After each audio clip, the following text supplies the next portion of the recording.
Hi everyone, this is our channel, Around My Story. Please like, share and subscribe. Hello, I'm Sarah. Ever heard of a phobia before? Don't worry, it's not contagious or anything. It just means you're scared of something in particular. Places, people, things. I have a phobia, but I don't like to talk about it. And I definitely don't want to be seen in that state. I was in my second year at college.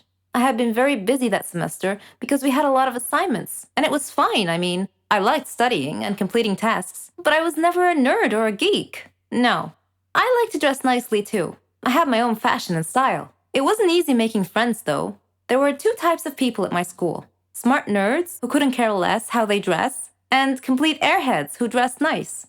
I didn't fit in either one of those groups, so I basically kept to myself until one day I got assigned to do a task with a girl and a boy, Jane and Kyle.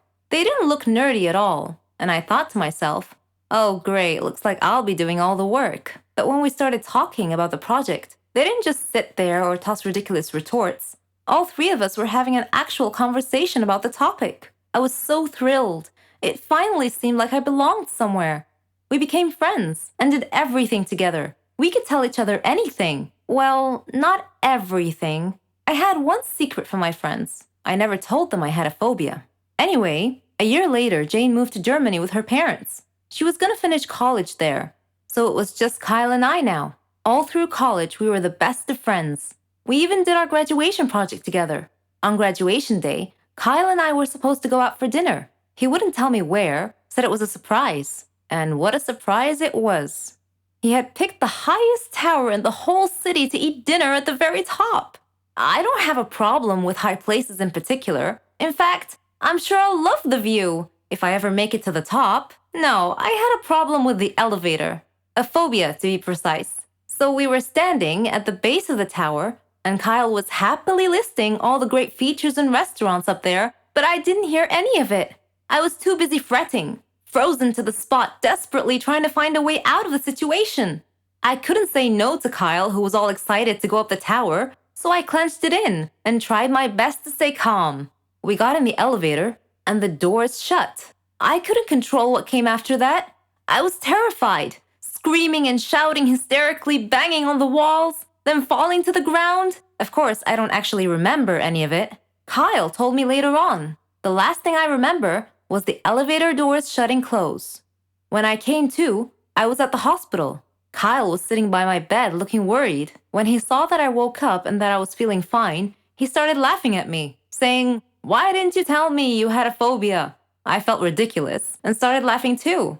And then, out of nowhere, he proposed. It was his plan all along, although he pictured it at the top of the tower. All that happened 3 years ago. We're married now, and we have a baby girl. I'm being treated for my phobia. It's not completely gone, but I'm way better now. Apparently, hiding my problems never solves them. I'll have to face them, sooner or later. It all happened on my last holiday. It was a terrible experience. It was the worst holiday I have ever had. Me and my friend Renee, we decided to go to New Zealand. We were saving money for a very long time to go on this trip. It was our dream to go to the land of the Lord of the Rings.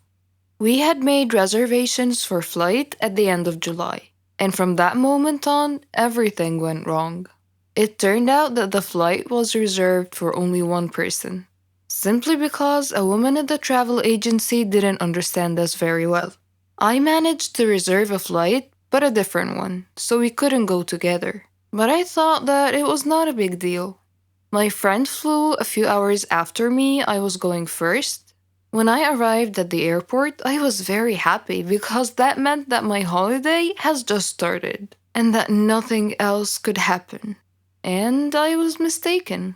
When the hour of my flight was coming, I queued up to the custom clearance. My passport was right, and the next thing I had to do was to go through the metal detector.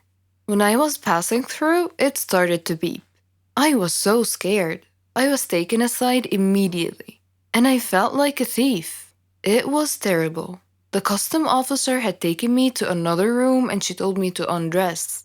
I tried to explain that I had a belly ring and maybe it was the cause of the beeping, but she didn't want to listen. I had to undress. They took my clothes somewhere else, and I was standing alone in the middle of the room. I was shocked and stressed. The woman came back after about 5 minutes, which seemed to be ages for me. She gave me back my clothes, but I was not allowed to put them on. She checked me one more time with a small metal detector, which was obviously beeping in front of my belly ring. Of course, the custom officials went through all of my things, but they didn't find anything. I was late for my flight, so I had to wait for another one. My friend was supposed to meet me at the airport, and it was me who should be waiting for her. She was terrified that I was not there, but fortunately, she decided to wait.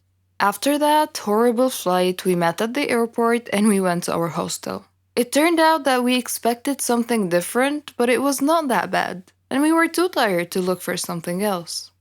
New Zealand is the most beautiful country I have ever seen, and we loved everything about it. The people, their customs, their food, basically everything, and the entire environment. We spent 3 weeks there. We had a really good time, but when the time ended, we had to fly back home. I was a little bit scared. This time, I decided to remove my belly ring. We came to the airport about 3 hours before the departure time. At the entrance to the airport, we saw an older woman who had a large card with the word written on it with capital letters, Poland. So I came up to her and I started to speak in Polish. She smiled and we started to chat together. When we were just about to leave, she asked me if I could take a box of chocolates with me and give it to her son in Poland. He was supposed to meet me at the airport because she would phone him. And of course I agreed. And then it started again. At the custom clearance, everything was okay. I came through the metal detector and nothing happened. My passport was alright. I was almost free when the custom officer asked me about the chocolates. I said that it was given to me by the lady at the entrance and that her son is going to take it back at the airport in Poland. The custom officer asked me to open the box. I didn't want to agree as it was not mine, but I had to. It turned out that inside there were not chocolates, but cocaine worth $20,000. I was taken to jail. I spent 2 days there and then everything had been explained. I could come back home and the lady and her son were caught and also taken to jail.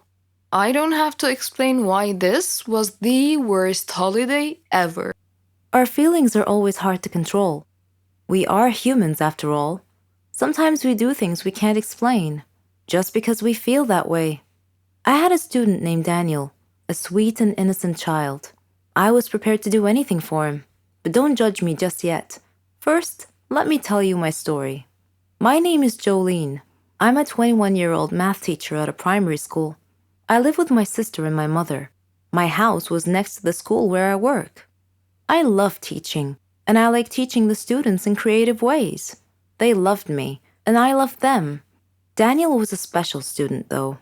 Our story began at the start of the new year. It was the first day of school. I missed all my students over the summer break. I missed them so much that I stood by the door to welcome them back. Before I started my first lesson, Mr. Smith, the student affairs officer, knocked on the class door, with Daniel hiding behind his back. Mr. Smith greeted the class and asked them to greet Daniel. But Daniel was too shy and didn't move. So I went over to him to take him by the hand, but he pulled his hand away, which embarrassed Mr. Smith. I asked him to greet his classmates, so he went and he stood in front of the class and he said, "Hello, I am Daniel." Then he went and he sat at the very back of the class. He didn't talk much with the other kids. He didn't like to interact with anyone. Daniel always looked sad, and I thought to myself, he's only 8. What could possibly have made him that way? I tried to get close to him, but he resisted all my efforts. Sometimes he looked like he was hiding some big secret, and later on, I learned what it was. One night, when I was surfing the social media, I came across a horrible news story about a jealous husband killing his wife and another man right in front of his son. The child had been none other than my new student Daniel. Reading that sad story, I started understanding why Daniel was acting that way. I decided to try brightening his life a little. Every day, I would buy a small present and put it on his desk. At first, it had no effect, but slowly he came to love that. During break time, I would sit beside him and we would share food together. I would get him involved in class activities. On his birthday, I arranged a surprise party with his class, his grandmother, and myself. He was so happy that day. After the party, he hugged me and he told me that he loved me. I hugged him tightly. He was not just a student to me. I treated him like he was my own son. He told me that he wanted to call me mother, and that made me so happy. After his grandmother died, he came to live with me. We faced a lot of problems together, but I followed his success in life with pride. Daniel is all grown up now. He's graduating from the Faculty of Engineering. I am so proud of what he has made of himself.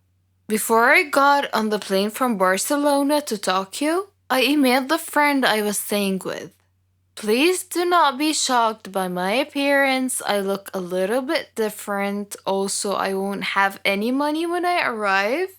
So if you can help me sort it out, that would be great. The stitching on my face looked like someone had killed a black spider but left the corpse there. My appearance was shocking.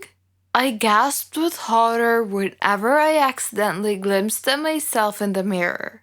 And that was before I even registered that it was me looking